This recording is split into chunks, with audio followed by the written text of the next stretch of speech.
গ্রামটার নাম কেউ মুখে আনত না। লোকজন বলতো, ওখানে যেও না, ওখানে দরজা আছে। গ্রামের শেষ মাথায় ছিল এক পরিত্যক্ত দোতলা বাড়ি। দরজাটা কালচে লাল, যেন রক্তে ভেজা।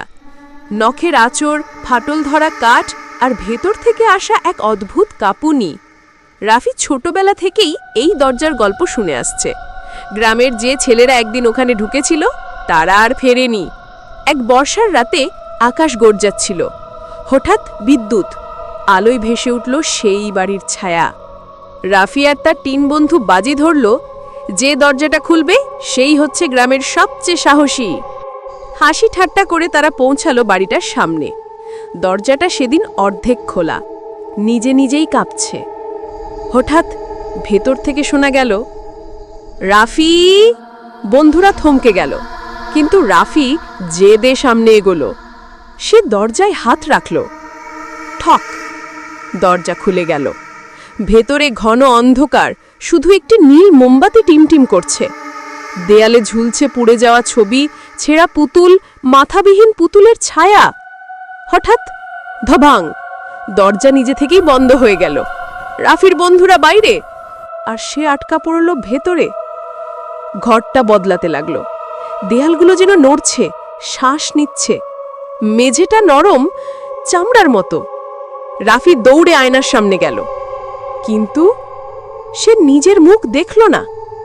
আয়নায় একটা মেয়ের মুখ, চোখ নেই, মুখ সেলাই করা, চুল ঝুলছে সামনে।